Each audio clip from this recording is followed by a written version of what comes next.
Bienvenidos a Mesa de Diálogo, el espacio de encuentro de Rosario3.com. Hoy nos visita Marcelo Saín. Él es director del organismo de investigaciones. ¿Qué tal, Marcelo? Bienvenido. ¿Cómo estás? Buen día, todo bien. Bueno, para empezar, nos gustaría que vos nos explicaras cuáles son las funciones de este organismo, qué es lo que le aporta a la investigación criminal. Asiste a los fiscales en la investigación de criminalidad compleja, criminalidad que implica la intervención de grupos delictivos y delitos cometidos por funcionarios públicos, particularmente policías y penitenciarios. Eso es lo que marca la ley. Lo que hacemos nosotros es asistir en tareas que son propias de investigación policial. Aunque no hayan querido ponerle esa etiqueta en la ley, eso es lo que hacemos. Y eso es lo que participamos en todo Santa Fe, por supuesto. Hay dos grandes unidades operacionales, Rosario en primer lugar, por la magnitud del trabajo que hay en el organismo en Rosario, es, diría, la estación más importante, y después la ciudad de Santa Fe, donde también convergen investigaciones que estamos llevando adelante con fiscales de Reconquista y algunos otros lugares como Rafaela. Sabemos que vos sos de Buenos Aires, concursaste este puesto, viniste desde allá a Santa Fe.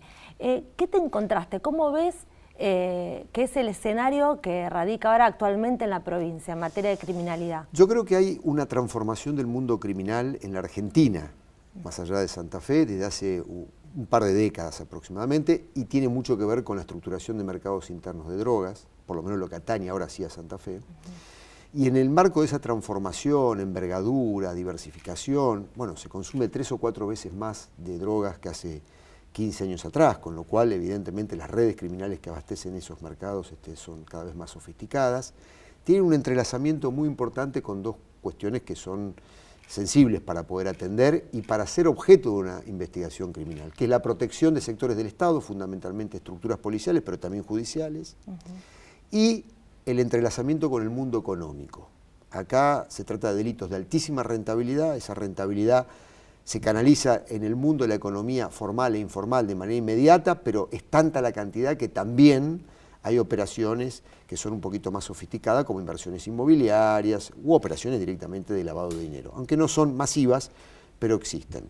Este fenómeno es un fenómeno que me parece que el sistema institucional en la Argentina y particularmente en Santa Fe, me refiero al sistema penal, va un poco atrasado en ver la envergadura de esta transformación. Cuando digo atrasado se sigue investigando en términos generales como si se investigara robos y hurtos, porque el sistema penal está en general masivamente volcado a la investigación de delitos simples. Sí. Vos necesitas técnicas diferentes, sofisticaciones desde el punto de vista de la persecución penal distinto, establecer una estrategia que va más allá de lo que es investigar un homicidio. Generalmente los homicidios que están vinculados a las tramas criminales más complejas son homicidios que vos no podés quedarte solamente en el esclarecimiento del hecho de sangre, tenés que ir un paso más allá y ver la trama criminal que está detrás, las asociaciones ilícitas, el mundillo de protección estatal. Si hay crimen organizado, hay protección estatal. Es muy difícil que pueda haber expansión de redes criminales que abastecen mercados de consumo de bienes de manera ilegal que no tengan algún grado de protección estatal, porque entre otras cosas tienen una fuerte territorialidad, con lo cual estas organizaciones invierten en la protección estatal policial. Y fíjate vos que en la causa de los monos, en la causa que se está llevando adelante, que está la imputación firme de Esteban Alvarado, también hay policías implicados.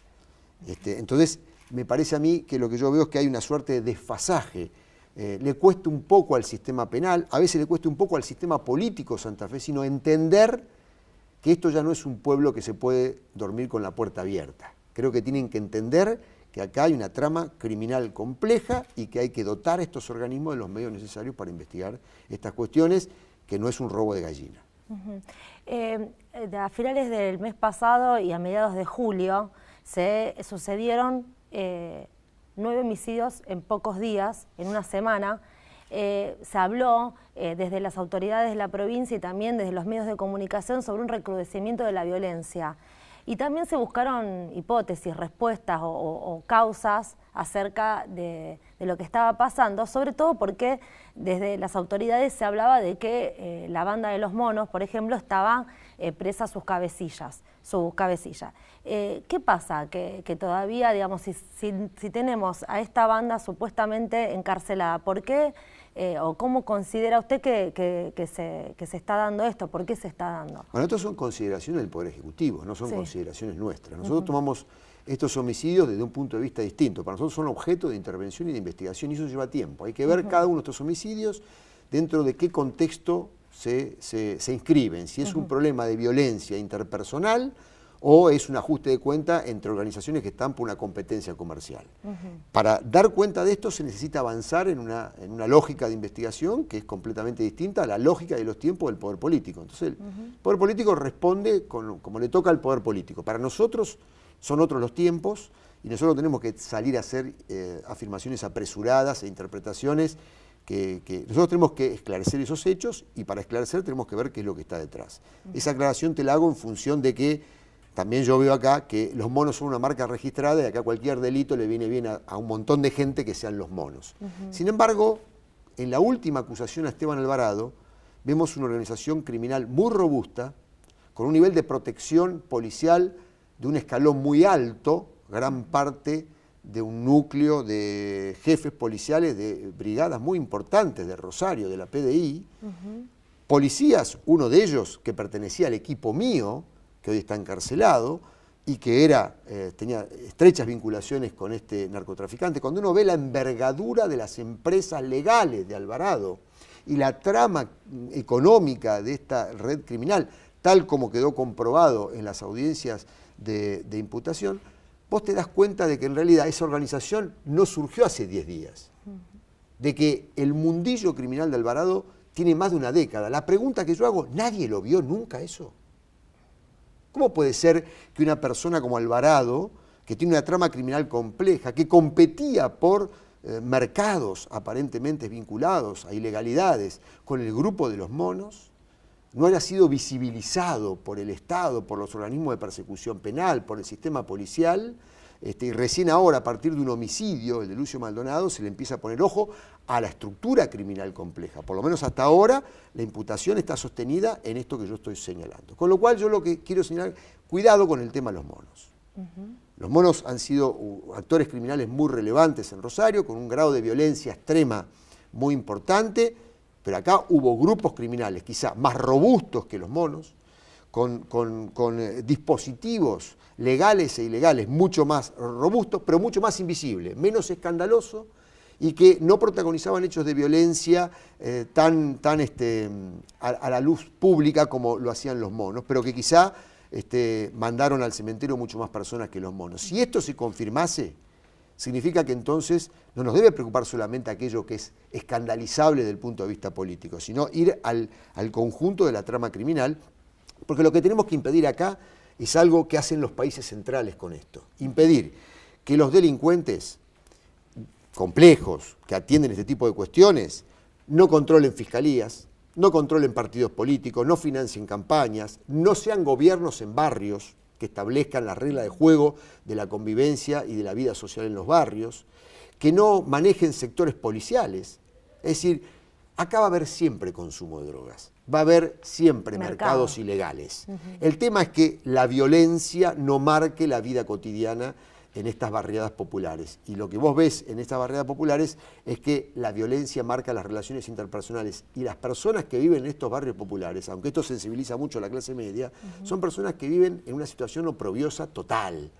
La peor cara social del Estado, la cara de un Estado cómplice del mundo criminal, y si cuando no es cómplice es un Estado extremadamente represivo. Entonces nosotros tenemos que volver a colocar ahí, pacificar esos territorios y volver a contribuir con la desarticulación de estas organizaciones a que si hay delito, sea un delito no violento, y si no hay delito, mejor. Pero hay que tratar de construir, pacificar esos territorios y tener, digamos, una perspectiva mucho más de conjunto. La justicia tiene un deber, y la justicia de Santa Fe está con una deuda con el pueblo santafesino. La justicia de Santa Fe no ha tomado conciencia de esto que yo estoy señalando, y a estos organismos, como el organismo de investigación, que trabajamos en la más absoluta indigencia institucional, cuando digo indigencia institucional, no contamos con los medios operacionales necesarios para tomar cuenta de esto. Aún así hay muy buena voluntad por parte de su personal, un personal escaso, pero un personal que cumple con algunos objetivos centrales, con fiscales que están dispuestos a investigar las cosas más allá de los hechos puntuales. Bueno, el caso Alvarado que vos mencionabas es un ejemplo de que ha habido investigación y que se han logrado resultados importantes. Vos cuando tenés un homicidio como el de Lucio Maldonado podés quedarte en el esclarecimiento del homicidio o podés ir por la organización que está detrás. El fiscal Chapapietra y el fiscal Ederi fueron por la organización en su conjunto y en sucesivas audiencias imputativas lo que dieron cuenta es que era una asociación ilícita compleja que se dedicaba a crímenes graves, que tenía una red de protección policial de alta jerarquía y que tenía una trama criminal económica bastante sofisticada. Eso es investigar delitos.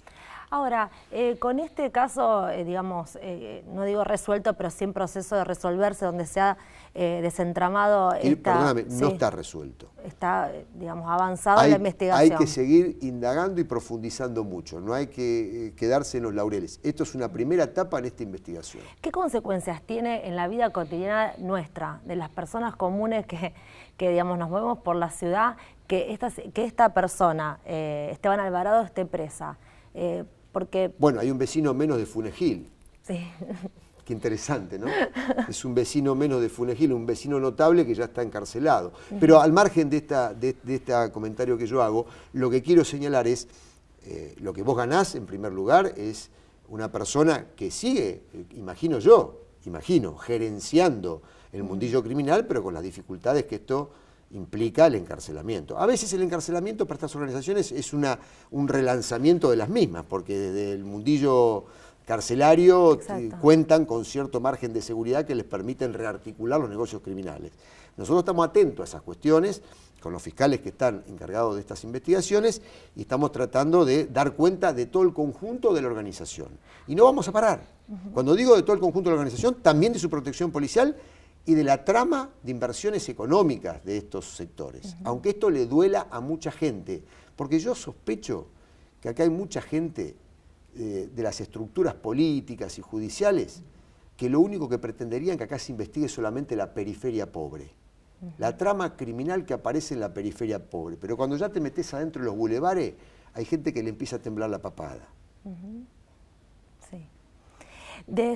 Después, bueno, hablábamos de esto de que siempre va a haber un mercado para el consumo de drogas. En todo el mundo hay. Estados Unidos es el mercado más grande de lejos de cocaína del mundo. Por eso tenemos algunas situaciones que no son, digamos, que no van a modificarse, como el mercado de drogas, y después también vos hablabas de todo un sector muy empobrecido donde el Estado da la espalda.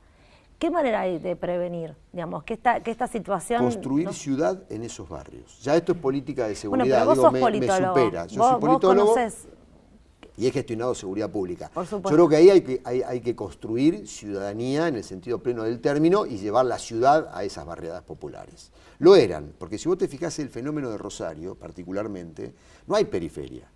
El grueso de los barrios que están asentadas estas grandes organizaciones criminales son barrios de trabajadores, hoy ya con desocupación estructural, fuertemente deteriorados, que están a 20 cuadras del centro.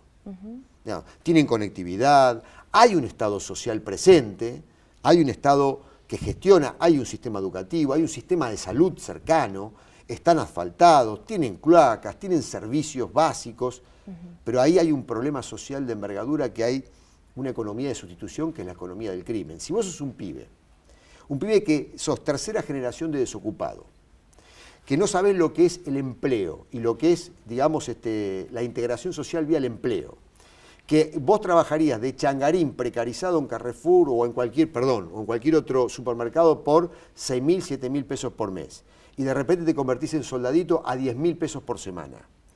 Tenés todos los bienes materiales que tiene cualquier pibito de la misma edad de clase media, y lo conseguís a través del mundo criminal, y encima tenés un aliado fundamental que es la policía del lugar que te protege.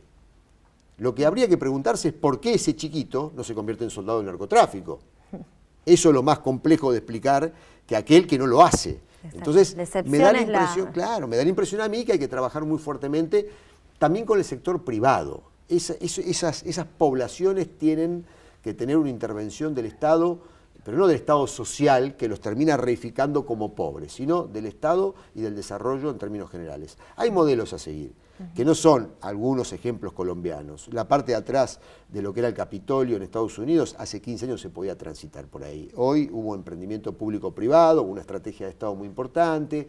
Yo creo que es necesario pensar esto desde una lógica completamente distinta. Yo lo que creo que la política, acá y en todo el país, lo que no quiere son escándalos.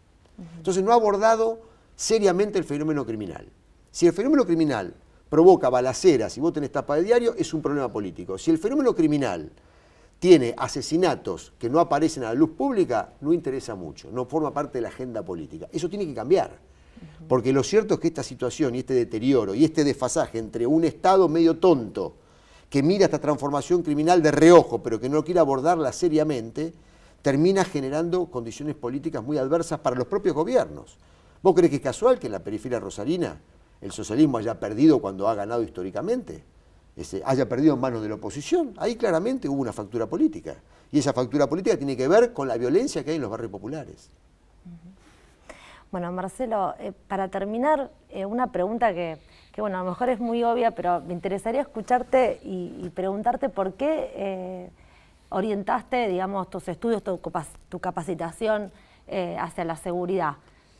Yo soy académico, sigo siendo investigador y profesor de la Universidad Nacional de Quilmes y de la UMED, dirijo un pequeño núcleo de investigación y lo que me he dedicado siempre es la problemática criminal y ahora estoy investigando narcotráfico y Estado. Tengo un equipo grande de investigadores y trabajamos ese tema desde el punto de vista académico, o sea que institucionalmente trabajo temas que también abordo desde el punto de vista académico. Eso me favorece algunas cosas. Tengo acceso a información como investigador que pocos investigadores tienen, pero como funcionario tengo una mirada estratégica del fenómeno que no tienen otros funcionarios. Este fenómeno es como la papa caliente ahora de nuestro... Es la papa caliente cuando hay balaceras y hay muertos en la calle. Si no pasa nada de eso, no hay papa caliente. Pero bueno, lo curioso es que vos te dedicás a eso y te presentaste en concurso, vos me decías, para un puesto que fuiste el único. Y lo ganaste. Siempre me pregunté por qué no tuve competidores. ¿Qué pasó ahí? No sé, habría que preguntarle a aquellos que están en condiciones de dirigir el organismo que dirijo yo. Muchos de los críticos de mi gestión dentro de ese organismo me hubiera encantado que concursaran y ahí hubiéramos visto quién es quién.